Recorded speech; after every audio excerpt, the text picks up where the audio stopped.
L'Éternel te bénisse, l'Éternel te bénisse et te garde, fasse lever la lumière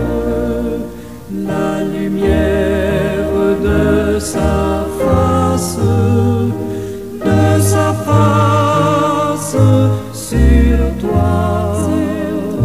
sur toi, use de grâce envers toi et te donne la paix, et te donne la paix.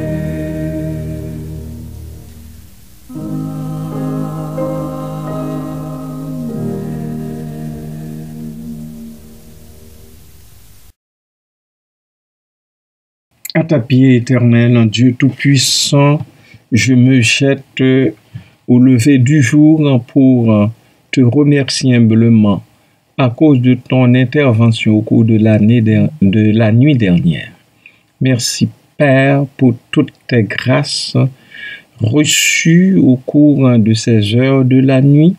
Merci pour ton intervention. Merci de garder mon âme intacte, Seigneur, et ce malgré les assauts répétés du malin.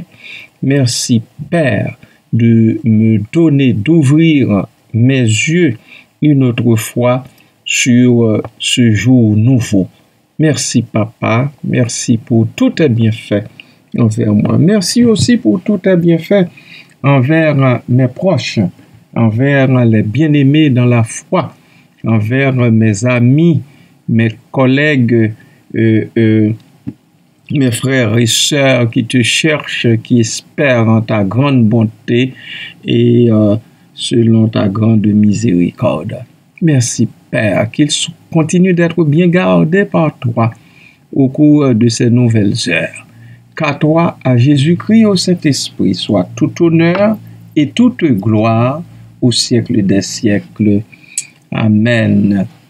Bien-aimés et amis, bon matin, bonjour, que la paix de Dieu vous soit. Je vais continuer avec le sang. Avec le sang, nous avons déjà vu le sang d'Abel. Eh bien, nous continuons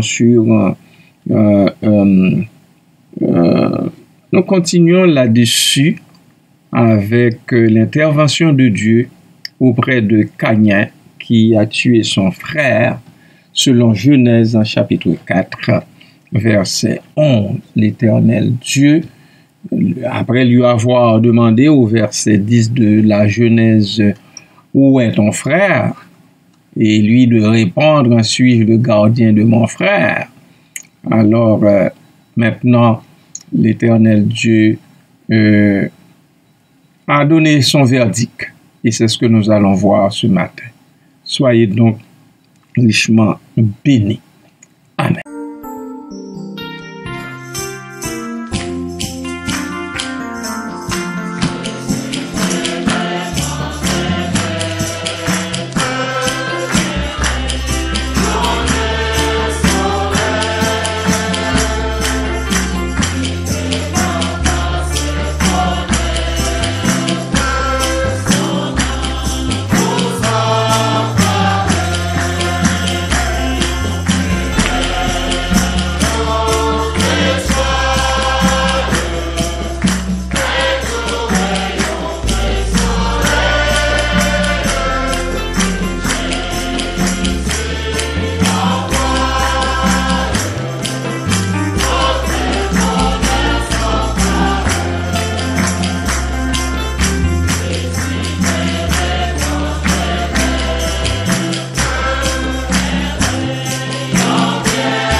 Dans son intervention, l'Éternel Dieu dit, « Maintenant, tu seras maudit de la terre qui a ouvert sa bouche pour recevoir de ta main le sang de ton frère. »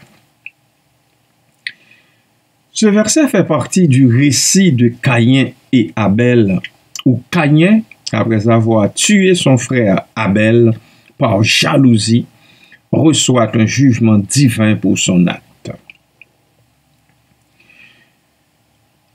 Selon le contexte, Caïn et Abel sont les deux fils d'Adam et Ève. Abel est un berger et Caïn un agriculteur. Ils offrent des sacrifices à Dieu, mais Dieu préfère l'offrande d'Abel. Cela provoque la jalousie de Caïn qui finit par tuer son frère. Le jugement de Caïn. Après le meurtre, bien sûr, Dieu interroge Caïn et lui annonce les conséquences de son acte. Le verset en question fait partie de ce jugement. Mais Caïn n'a refusé d'écouter Dieu. Longtemps à l'avance, l'Éternel Dieu l'avait averti. Il lui avait dit, si tu agis bien, relève ta tête. Mais si tu as agi mal, fais attention. Le péché est couché à ta porte, mais toi domine sur lui. Il n'a pas écouté Dieu. Il n'a pas écouté Dieu. Nous nous arrêtons un instant ici, bien-aimés du Seigneur.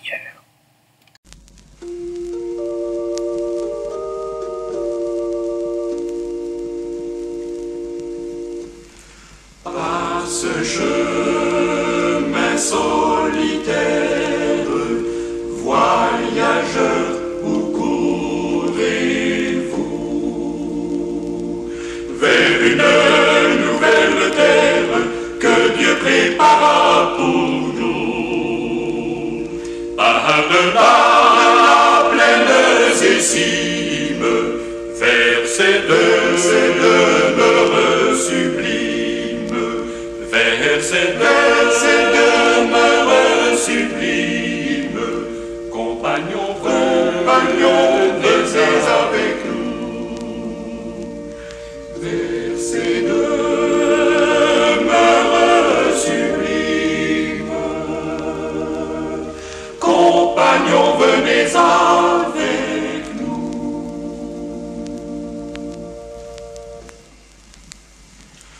Dans cette terre nouvelle, voyageurs, qu'espérez-vous? Une couronne éternelle que Christ mérita pour nous. Là-bas toujours en sa présence, plus de larmes de souffrance, plus de larmes de souffrance. Compagnons, venez avec nous. Plus de larmes de souffrance. Compagnons, venez avec nous.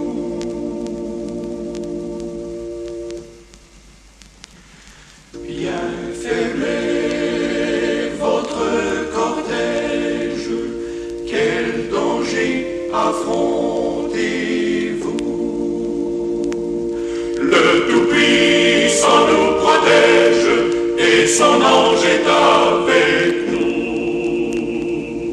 L'Éternel est notre égide, nous avons Jésus pour guide, nous avons Jésus pour guide.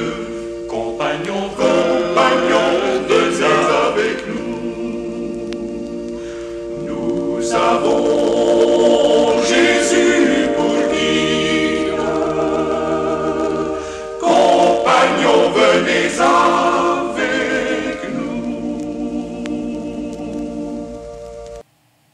C'est une chose terrible de ne pas écouter la voix de Dieu quand il parle ou de faire la sourde oreille quand il s'adresse à nous.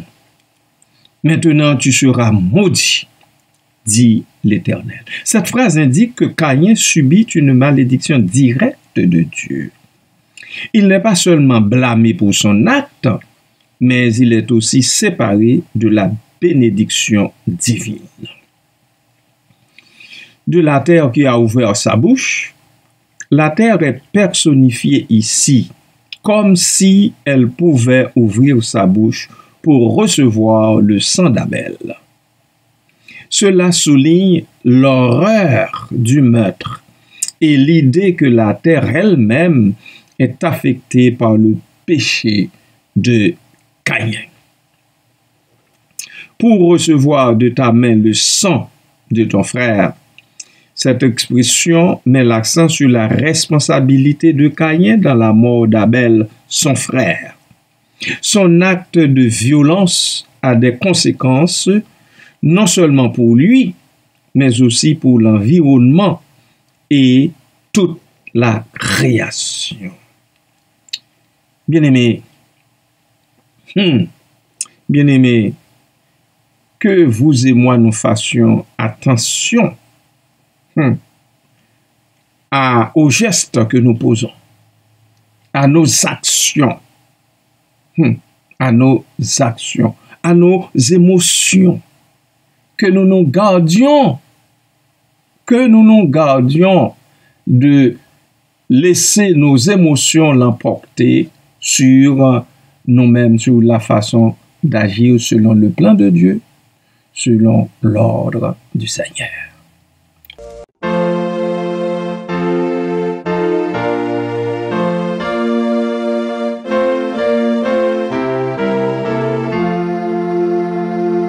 Je dois voyager au monde comme un esquif sur les eaux, et la tempête qui gronde déjà fait mugir les flots. Christ est ma vie. Il est mon roi, toujours il prie, notre Père pour moi. Il m'a donné la boussole qui sans erreur pointe au port. C'est sa vivante parole, avec elle le coin de mort. Christ est ma vie, il est mon roi, toujours il prie, notre Père pour moi. Si le vent m'est favorable,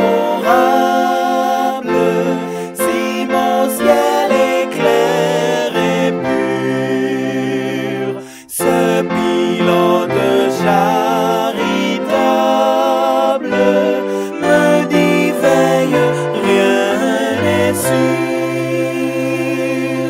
Christ est ma vie, il est mon roi,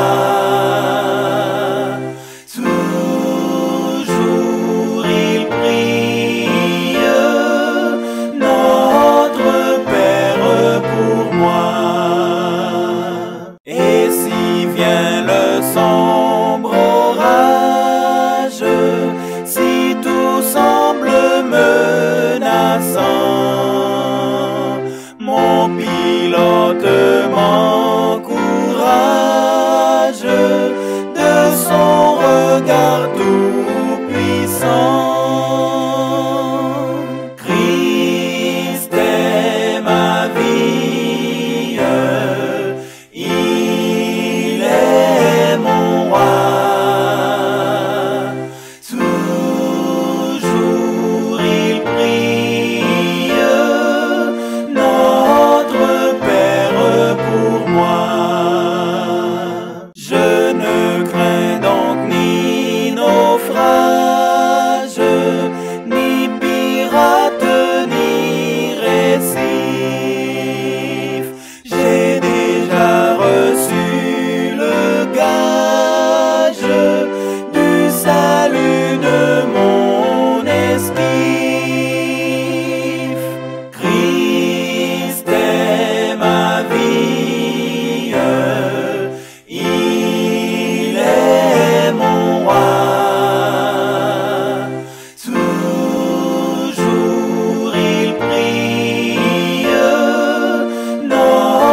Dans cette capsule, nous avons traité 3 thèmes principaux. Nous voyons plutôt dans ce verset la justice divine, la responsabilité humaine et la conséquence du péché. La justice divine. Ce verset illustre la réponse de Dieu face à l'injustice et à la violence. La malédiction de Caïn indique que toute action a des conséquences. Si vous ne les voyez pas maintenant, attendez-vous à les voir. Quant à la responsabilité humaine, eh bien, il souligne la notion de responsabilité personnelle où Caïn est directement lié à la mort de son frère. Conséquence du péché, la malédiction de la terre montre que le péché a des répercussions qui s'étendent au-delà de l'individu. Quand on commet un acte répréhensible, eh bien, ne dites pas que c'est seulement vous qui êtes responsable de cet acte posé. Les répercussions sont énormes. Les répercussions de cet acte s'étendent au-delà même de l'individu que vous êtes. Ce verset est une réflexion profonde sur la nature du péché, sur la jalousie et les conséquences des actes humains. Il évoque également la relation entre l'humanité et la création, tout en soulignant que le mal infligé par l'homme a des effets sur le monde qui l'entoure. Voilà pour aujourd'hui, peuple du Seigneur. Réfléchissez-y et je souhaite que les bénédictions de Dieu vous accompagnent et non ses malédictions. Amen.